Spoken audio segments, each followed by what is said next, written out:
Welcome to the Heal Your Hunger Show, where we get to the heart of why you overeat and how to stop.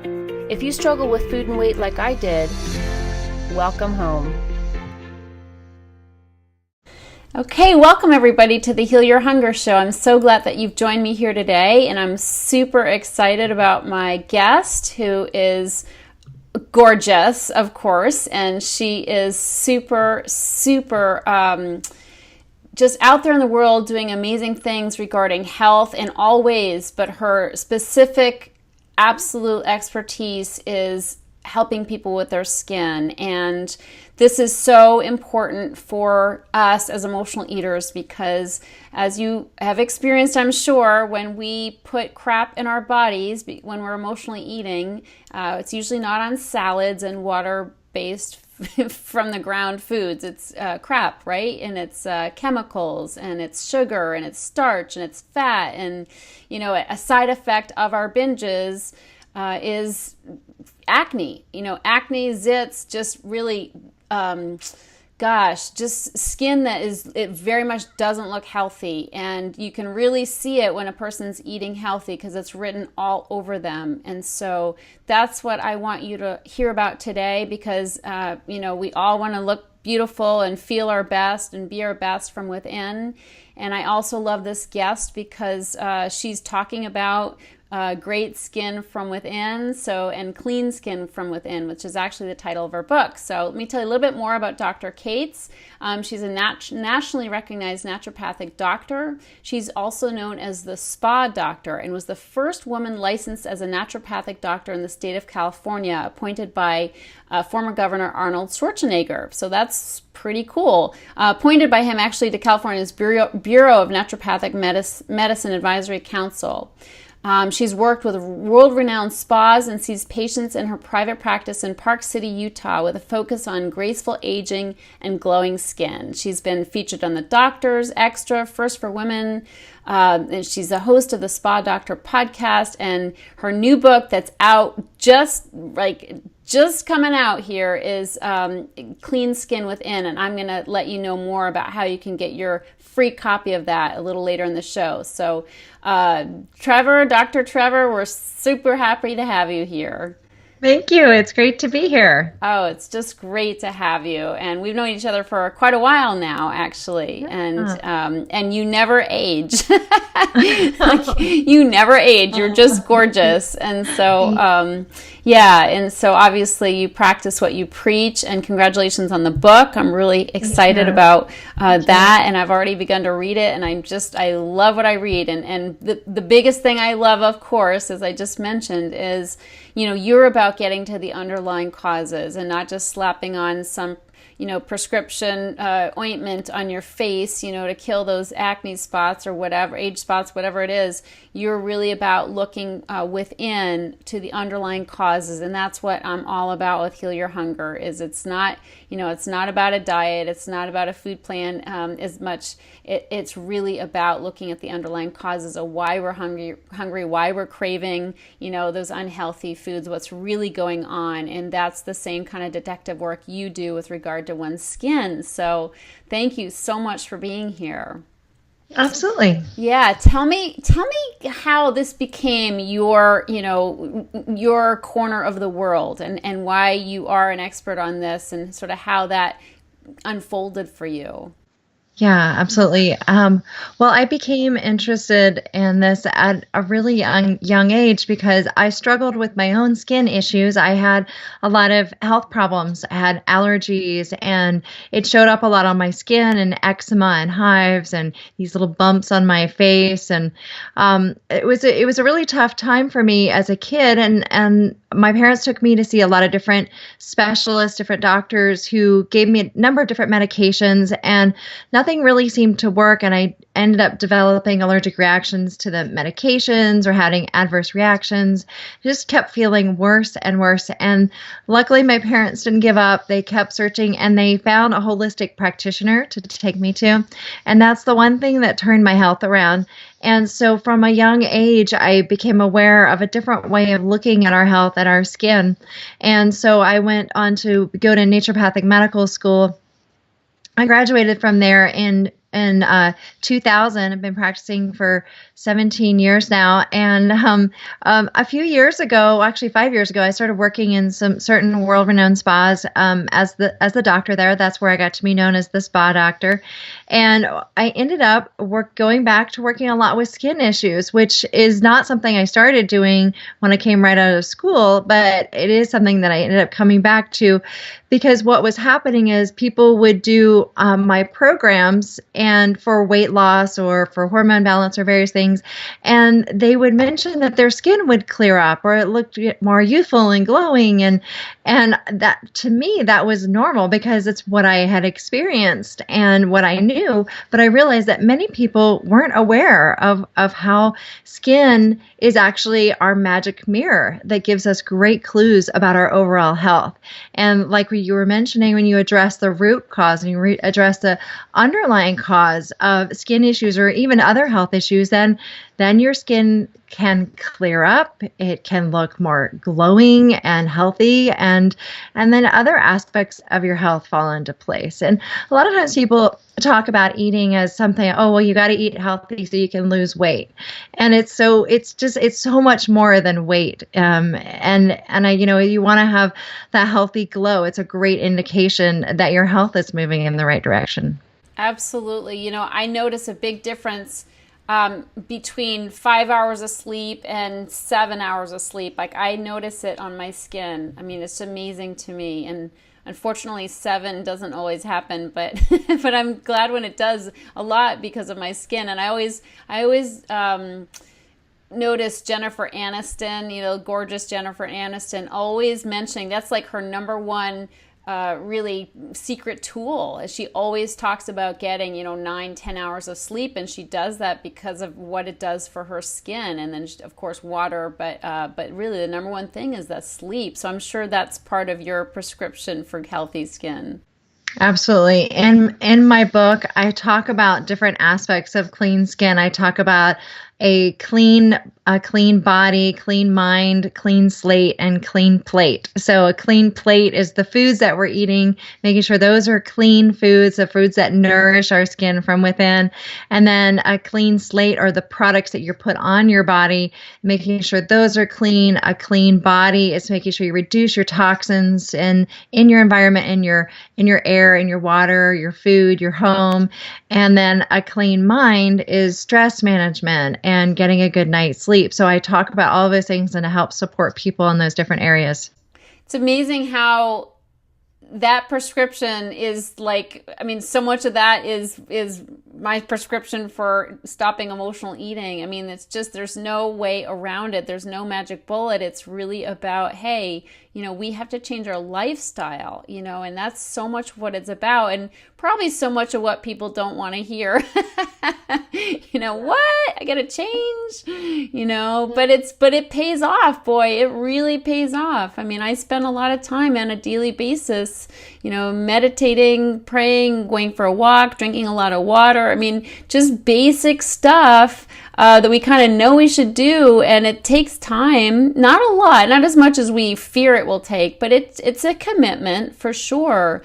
But I like the results. It makes my entire world better, and I think that's the important thing for people to realize is it's not just talk. I mean, it's real, and the results are real.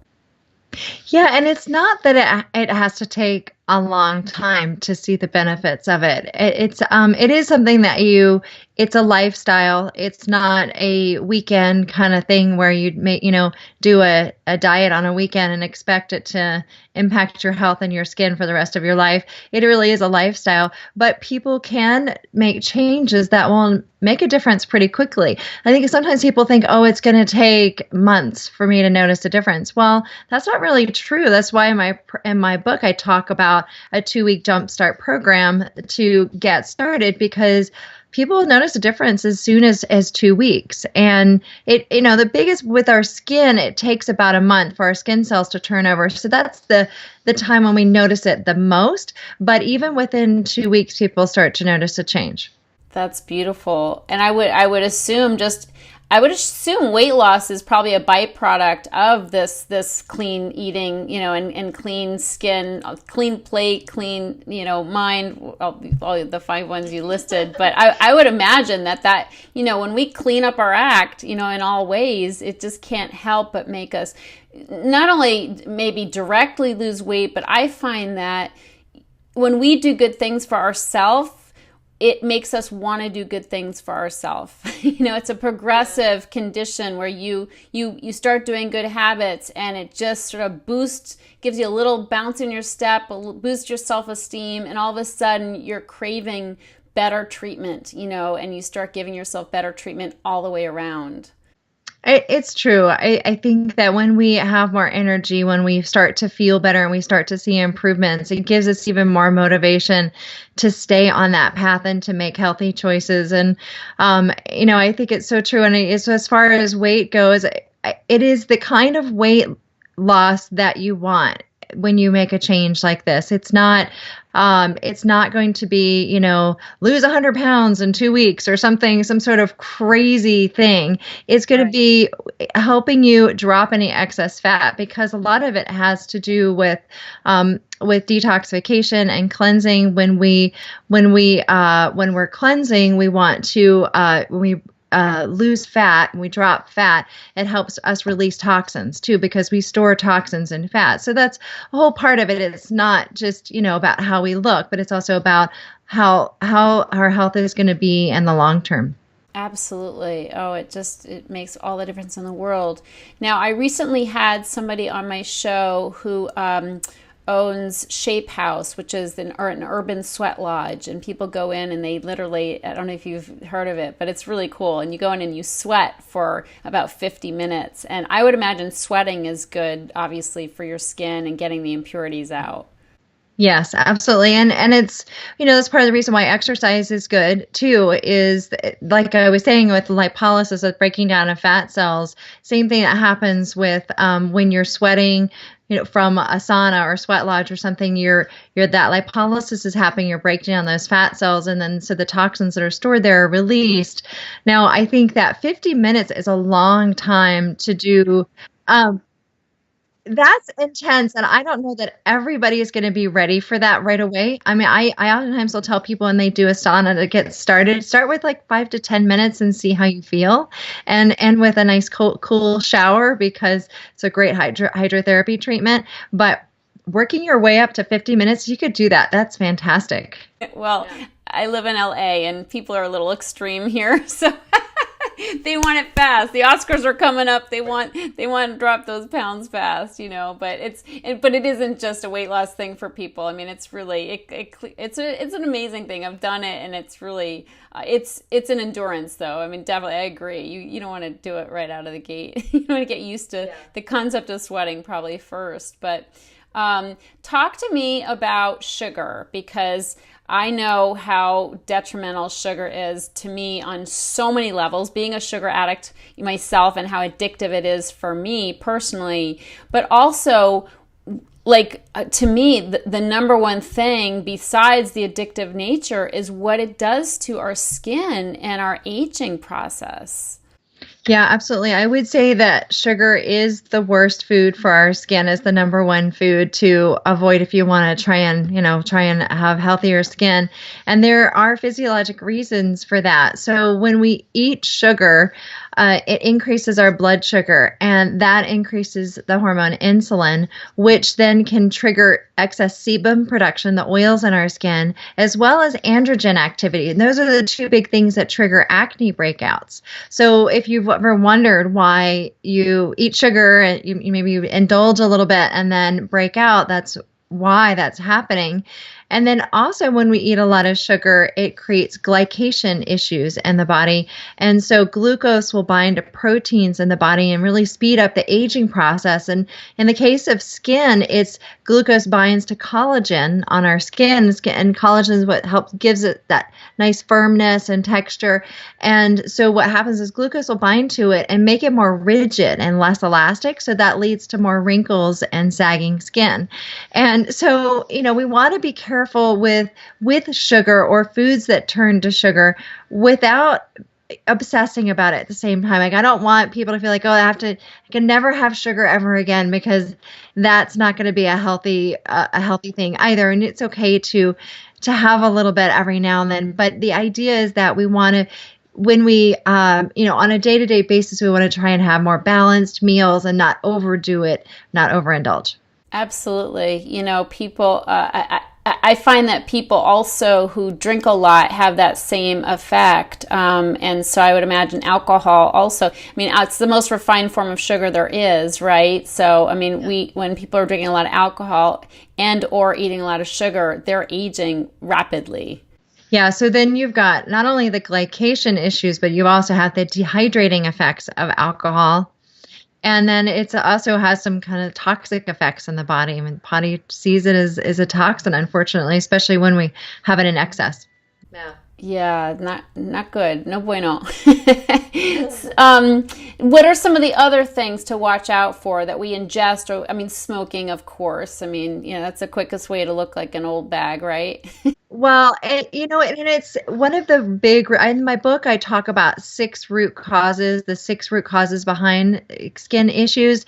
And one of the root causes is oxidative damage. And oxidative damage occurs from exposure to cigarette smoke, also from the sun and other forms of pollution. So air pollution and other forms of pollution or toxins in our environment really speeds up free radical damage, oxidative damage, which speeds up the aging process and makes us more prone to diseases like cancer and skin cancer in the case of skin. So we want to be careful with covering up from the sun, using good sunblock, though not using the chemical sunscreens, because those come with some concerns as well, such as some of the chemical ingredients in sunscreens have hormone disrupting effects. And that certainly is and hormone imbalance is one of the big root causes behind skin problems. And a lot of times people are putting products on their face, on their skin, that are actually could further disrupt their hormones. I had no idea. That's incredible. Wow. So it's literally it's throwing their balance off hormonally. That's crazy. Yeah, and so, for example, one of the ingredients in a lot of sunscreens is oxybenzone. Oxybenzone is a known hormone disrupting chemical, and what happens with this? There's a group of chemicals called endocrine disrupting chemicals, or EDCs, and oxybenzone is one of those chemicals. And what happens with endocrine disrupting chemicals is that they can bind to hormone receptors. They can mimic hormones in the body. So it can make our body sometimes feel like we have too much of the hormone or not enough of the hormone. And we're not just talking about estrogen or progesterone or testosterone, and those can be impacted, but also thyroid and adrenal hormones, as well as insulin. So it can impact our ability to lose weight. There are a lot of different factors that play a role in endocrine disrupting chemicals. And unfortunately, we are exposed to more of these now in our environment than we ever have, because we have more chemicals being made and manufactured today.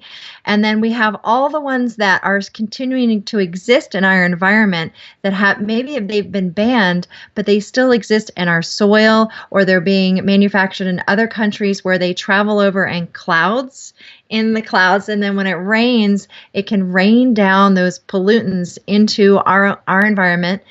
So unfortunately, we're exposed to more than we ever have. And instead of being all doom and gloom about this, the reason why I'm bringing it up is that we don't have control over some of the things in our environment, but we do have control over certain things, including our personal care products. The skincare products that we use, for example, we do have control over what we put on our body. And I think a lot of times people forget about that as a source of exposure. If you're in a polluted city and you see the smog and the air, you can kind of think about that sometimes and realize it's not going to be good for you. Or if you, when you're drinking water, you might think about how it's filtered or not. But a lot of times people don't think about the products they put on their skin, that these ingredients can actually be absorbed through the skin and get into the bloodstream. Yeah, because they say our skin is the largest organ we have, right? Yeah, it is our largest organ and it is permeable. People use hormone creams and nicotine patches and those sorts of things on their skin because it does get absorbed. And so certain ingredients can really get absorbed easily through the skin. And we know that they're showing up in samples of human urine as well as in body tissues. And for example, there's parabens as our common ingredient used as a preservative in a lot of skincare or personal care products. What you'll see is paraben at the end of the word, like methylparaben or butylparaben, propylparaben. There are a number of different ones. Parabens have actually been detected in breast tumor tissues in several studies. And yeah, and so we know that also that they have estrogen mimicking effects in the body. So we want to be careful with these products and instead choosing more natural ones, because it's not that we have to give up our skincare products and our beauty regime. We just want to choose more natural ones. We want to choose ones with natural ingredients, organic ingredients, and instead so that we can reduce our exposures. But at the same time, it's interesting because when I started talking to my patients more and more about this, and when I became the spa doctor, and people would say to me, "Oh, but natural products don't work, do they?" And so that's why I started doing a lot more research on it, because I thought, well, crazy if natural products can't work. I know that herbs and the power of herbs and natural ingredients and supplements and in foods, how can they not work in skincare products? So I started doing a lot of research on it, and I realized that some of the natural skincare lines out there aren't embracing some of the things that really help make natural products work. So having them be in their natural active forms, the forms of the ingredients actually makes a difference. So just like in supplements, we probably have talked about how not all supplements are the same, right? You want high quality supplements, those sorts of things, or, your quality of your food, you want high quality. The same kind of thing with skincare ingredients. You want natural products, but you want them to have the natural actives, the good forms. And then also the pH of the products is really important. And a lot of skincare products actually have a pH that is too high for our skin. Our skin does best in a mildly acidic environment and a pH of 4 to 4.5 instead of a high pH zone. So when you're using something like soap, like a bar of soap, and you use it and it lathers up, that's a sign that it actually has a high pH. And using something like that can actually throw off the pH of your skin. And the research has shown that when you throw off the pH of the skin, it can make you more likely to break out. It can make you more likely to age rapidly. But when you restore the pH of the skin, then it helps support the skin microbiome, the health of the skin. And so we can help prevent those skin problems and rebalance the skin. Wow, that's amazing. I know you have your own amazing skincare line that you've created based on your research and all your, experience and knowledge. And I think that's so cool. Like that's I'm sure an incredible skincare line. I've heard of people using like vitamin C serum, and I use one right now. Is that too much pH, too much acidic? Well, now vitamin C can be acidic, but it depends on what else is in there. Vitamin C, there's some great research on vitamin C being beneficial for the skin, and so I think a vitamin C serum can be great. The best thing to do is reach out to the manufacturer and find out what the pH of the product is, and what you want is it to be in a range of a 4.5 to 5 pH. If it's higher than 5.5, it could actually be disrupting the acid mantle, that balance on the skin.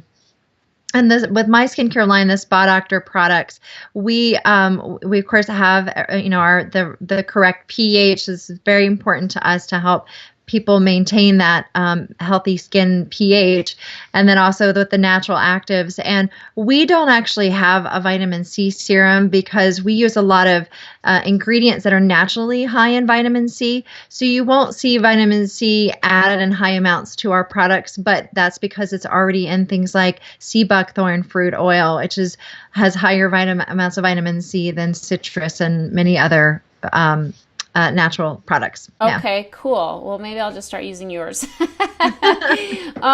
So something somebody taught me a long time ago, a gal I used to get facials from, she told me, I'm going to check this out with you. So she told me it's good to have a spritzer and spray my face and make it moist before I put the moisturizer on. Otherwise, it's just sitting on top of my skin and not getting in. What do you think of that? I think that is it. Maybe it depends on the type of moisturizer that she was recommending. That's not something that I recommend to people. I mean, one of the things is that when we talk about pH of products, water has a neutral pH of 7, and so that actually is even too high for this skin. But if you follow it with a product that has that mild acidity, then that's probably okay. But as far as hydration goes, I don't find that that's necessary. One of the concerns, and I don't know what the products are she was recommending, but there are certain ingredients in a lot of the popular skincare products that do just kind of sit on the skin and they don't help nourish the skin. And so I can kind of see where she may have been going with that. But if you're using higher quality products, you don't need to do that. So there are things like, there's an ingredient called dimethicone. It's dimethicone. And you'll see this in a lot of moisturizers because it acts as like a physical barrier and it traps in moisture in the skin. And so if it had that in there, I would understand that. But the problem with that ingredient is that it's actually not enhancing the quality of your skin. It's not doing anything for your skin. It might trap in moisture. But if you go and you go to the sweat lodge and you have that on, or you go work out, or it's a hot day and you start perspiring under that, it can make you feel overheated, and it can also disrupt the microorganisms that are on your skin. It kind of trigger acne and all kinds of things that can disrupt your skin if you've got that kind of think of it as like a mask that you're just walking around with on your face. It's trapping in things, not letting your skin really breathe. Yeah, not good. That's like putting petroleum in your skin. Yeah, and a lot of products contain the petroleum products, and so like mineral oil and those kinds of oils, they actually are byproducts of petroleum, which is what gasoline is made from.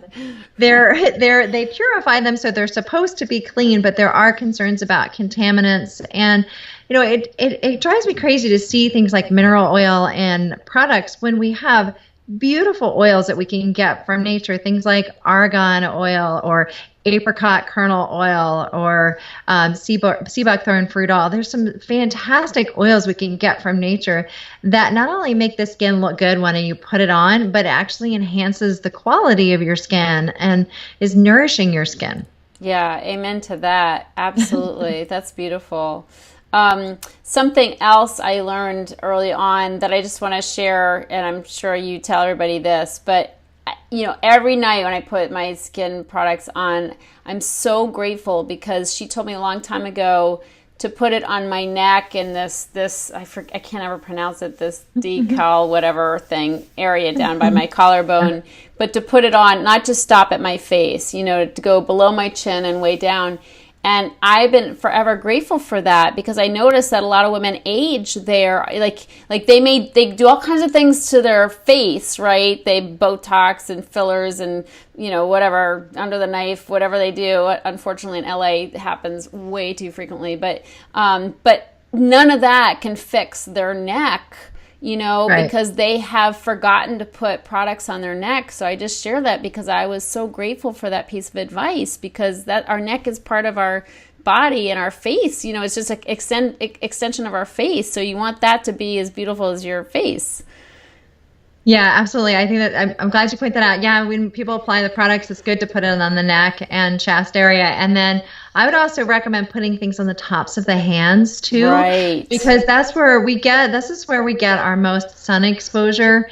And when you're driving in the car and your hands, the sun is coming in through the windshield, you're getting a lot of sun exposure on the tops of your hands. You're walking around outside. So I would say, put your products on the tops of your hands too. When you're putting your sunblock on your face and put it on your neck, also put it on the tops of your hands. And by the way, I mentioned an ingredient to avoid. So instead of using the chemical sunscreens, I do recommend people to use the zinc oxide based sunblocks. Those are more of the mineral sunblocks, or using mineral makeups also can be good if people wear makeup. That can be a nice physical barrier too, rather than using the chemicals. Okay, great suggestion. Yeah. Can one assume that buying sunblocks from Whole Foods will automatically put you in the natural category, or not? Unfortunately, not. I mean, as much as I love Whole Foods, there is a range of products there, and I would say that there are definitely some. I would say they're better than the other ones that are out there, but unfortunately, you'll still see chemical sunscreens in some of them. So I would go with the zinc oxide, and if you get the micronized zinc, it goes on easier and it's smoother. The only downside of the micronized or nano-sized mineral sunblocks is that you want to make sure that you don't use those in a powder or spray form, because when they're made to those tiny little sizes, if you breathe them in, they can actually get trapped inside your lung tissue. And so there are some concerns about that. But otherwise, if you're using them in a cream, lotion, those are great. And they do go on a lot easier than like the old fashioned zinc oxide, where you used to like the lifeguards with the paste, and you don't have to wear those anymore. We have some other options. Thank goodness for that. Yeah. So no sprays, no Trader Joe's, SPF 50 sprays. Yeah, unless they are in the regular size zinc oxide, but those are gonna tend to be more pasty looking. And for kids, it's fine. You slather those on your kids, and they look like a white ghost, but they're protected. Yeah. Okay. Interesting. What are some other healthy habits people can adopt to have healthier skin?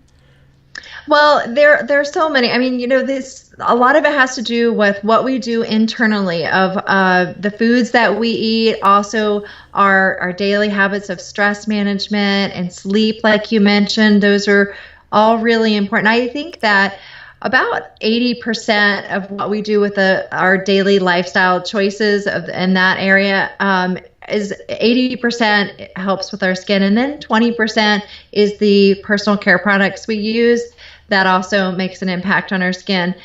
Whereas I think a lot of times people think it's the reverse, where you're talking about skin, a lot of times people are like, okay, well, what are you putting on your skin? Well, it's more, that's why I wrote my book, Clean Skin from Within, because I want people to think a lot more about what you're doing from the inside out, and then just think of your skincare products as sort of the icing on the cake. And that's what I want people to realize. And so, looking at your skincare products and making sure that they don't contain, in my book, I have a list of 20 ingredients to avoid in skincare products, things to look for. And then I also give alternative ingredient options. For example, synthetic fragrance is something that's in so many personal care products. And unfortunately, when the word fragrance is on a label, it's an opportunity for manufacturers to hide a lot of ingredients that don't have to be listed on the label. And some of those ingredients have hormone disrupting effects. So instead of using something with synthetic fragrance, I suggest people looking for things with essential oils, because essential oils are a great alternative. They can smell great. You get to choose. You can choose what essential oils you like. You don't have to choose, lavender is a popular one, but you don't have to choose that. There's so many different options. There's ylang ylang and citrus and cedarwood and all these fantastic different essential oils that are out there that also come with a lot of health benefits. Yeah. And then talk about our liver and the, how that affects our skin. Yeah, that's why I talk about a clean body in my book, because it's reducing the toxins in our environment is a big part of helping support our body and our liver. And then what we can do to help support our daily cleansing of our bodies and our liver and support our liver function is important, because our livers help with metabolizing, getting rid of toxins and that we're exposed to. They also help with metabolizing hormones, so that helps with our hormone balance. And so if our liver is not functioning well, then those root causes are going to be more of an issue. And that's why I recommend things to help with foods to eat, nutrients to add in that can help support liver cleansing. So, for example, eating more of the cruciferous vegetable family, eating things like broccoli, cauliflower, kale, Brussels sprouts. That's family of vegetables, helps with support with the liver. So that can help with hormone balance and metabolizing hormones. So I give lots of tips like that, but I think that's one thing that people can start doing right away. And I also have recipes in the book, because sometimes there are things that I'm asking people, like that family of vegetables. People are like, God, I don't really like those. They don't taste good. And one of my big things in my book is I wanted to provide recipes that help people enjoy these foods that help with our skin, because they can be absolutely delicious and fantastic. Sometimes we just have to get creative with the way we use it. So figure out how to prepare them differently using different herbs and spices. So I took the recipes. I had a lot of recipes that I've been collecting over the years, and then I have a friend who's a chef in Jackson Hole, Wyoming. And he's a chef for a lot of celebrities and politicians and different famous people. And I asked him, I would send him my recipes, and he would say, oh, you just need to tweak this a little bit and add these fresh herbs, or do these kinds of things. So the recipes are so delicious, fantastic. And then I also include, in addition to the food recipes, I have do-it-yourself skincare recipes too. Oh, fantastic. Ooh, yeah. That's exciting. Yeah. Good for you. Well, it sounds like an amazing book. I'm really excited to be reading it, and it's beautiful. The cover's beautiful, and for people who are watching the show, you can see it behind Trevor on the on her bookshelf there. So, so yeah, and it's just you're giving so much and helping people so much with this book, and I just really thank you for that. And if you guys want to get your hands on it, we have a special link that is easy to remember. And that you can actually get a free copy of her book. She's giving this book away, so you can't miss this awesome opportunity right out of the gate to get this book for free. It's healyourhunger.com/clean-skin. So just healyourhunger.com/clean-skin. If you're driving and listening and you don't write that down and you forget, just go to healyourhunger.com to this particular show, and it will be in the show notes, our link. Okay, so don't miss out. Get this information. And also a great gift. I mean, Mother's Day is coming up. What a great gift to give to your mom or to your sisters or whomever, people who want to look their best and feel their best. So I highly recommend it. And Trevor, thanks so much. Thanks for all the good work that you're doing in the world. Thanks for always being a walking billboard for the amazing information you share.